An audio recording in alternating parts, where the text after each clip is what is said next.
Look closer. At the space between the trees, between the grain lines, between what is and what could be. In that quiet space, there is more than wood. There is a story waiting for a form, a breath waiting for a vessel. What if that vessel could hold more than flowers? What if it could hold your attention, your passion, and the foundation for a life built by your own hands? This is not a hobby.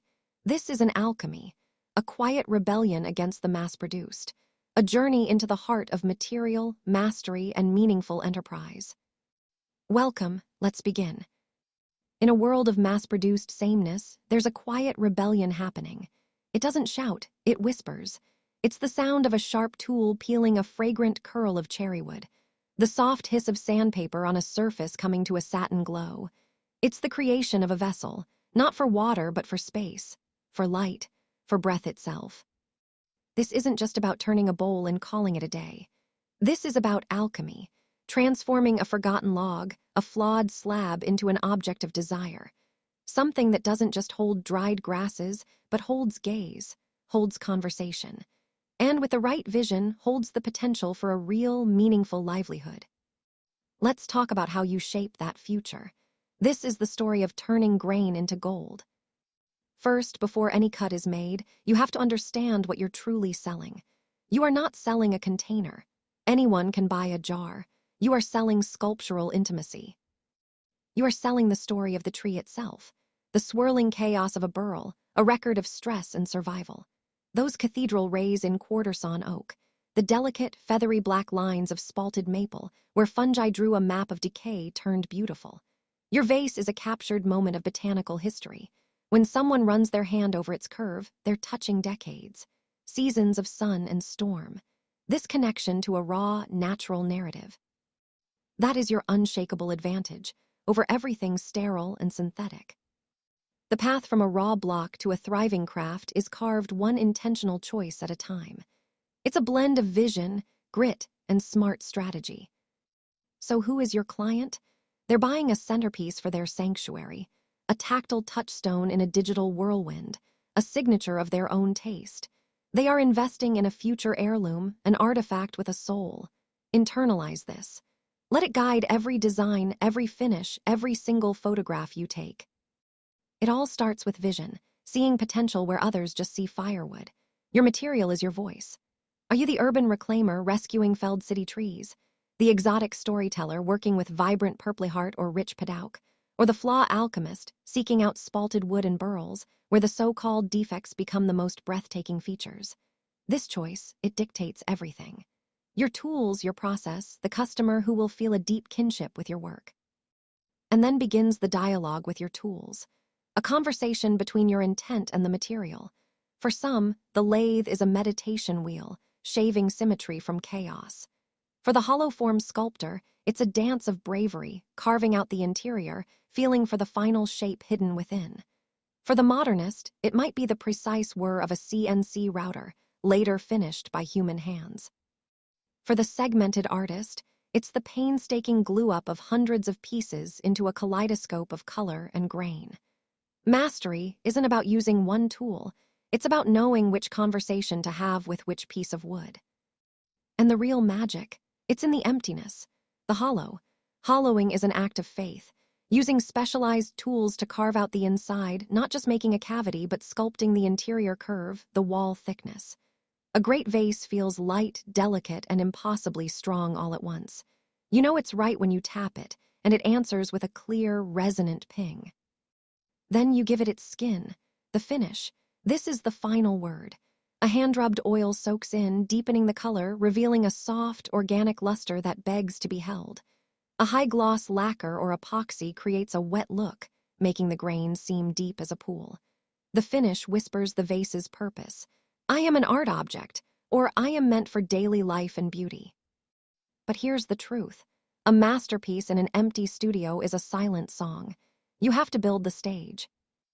Your digital gallery, your online presence, has to be a sanctuary. Photography is everything. Shoot in gorgeous, raking light that caresses every curve. Show the vase living in a beautiful space. And your description? It must be poetry, not just dimensions. Tell the story. This vase emerged from a salvaged black cherry that stood for 80 years on a Vermont hillside. Then there's the tactile theater of craft fairs and galleries. This is where your work comes alive. People can perform the sacred ritual. They can pick it up, feel its weight and balance, peer inside, hear that satisfying tap. Here, have a range, smaller, accessible bud vases for a single stem, and stunning statement centerpieces that anchor a room. A well-designed booth turns your collection into an exhibit. And then there's the highest calling, the commissioned legacy. A client comes to you and says, "We were married under an old oak. Can you make us a vase from a branch that fell from it?" You become a memory keeper. The value, emotional and monetary, skyrockets. Now passion pays in fulfillment, but mathematics pays the bills. You must price not as a hobbyist, but as a professional. Let's break the old mindset. Your price is not just the cost of wood plus a little extra.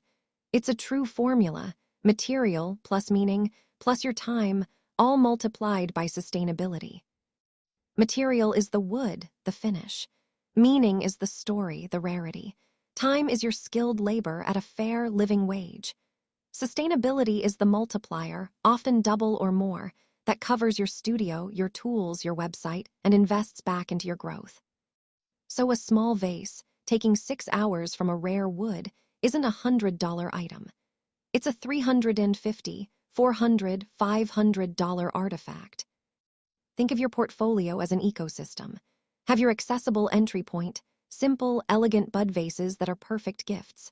Have your core collection, your signature work, your reliable revenue stream. And have your signature sculptures, the large, complex, one-of-a-kind showstoppers. They may sell less often, but they define the height of your brand and attract serious collectors. Your craft is a living thing. It has to grow. Document the journey. Share the moments when the grain reveals itself. Build a narrative, not just a catalog. Diversify your roots. Sell plans for your simpler designs.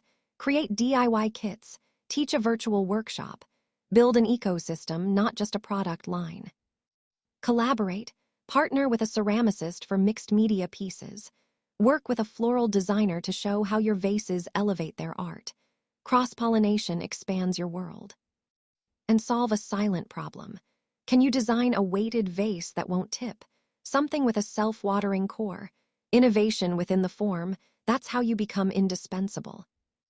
In the end, the money is a byproduct, a measure of value created. The true reward is in the act itself. The focused silence of the shop, the partnership with a material that was once alive. That moment you hold the hollow form up to the light.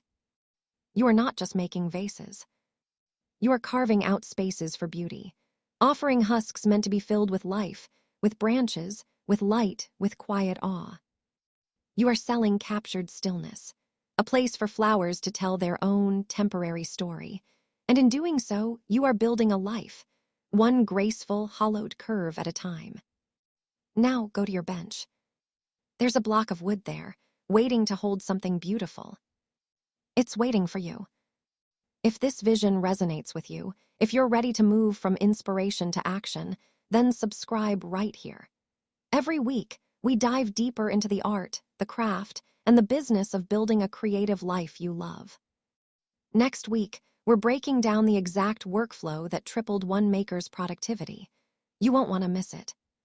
But for now, your most important tool is your own belief that what you create has value, that your hands can shape a future. So go on, listen to the wood. It has something to tell you. We'll see you in the shop.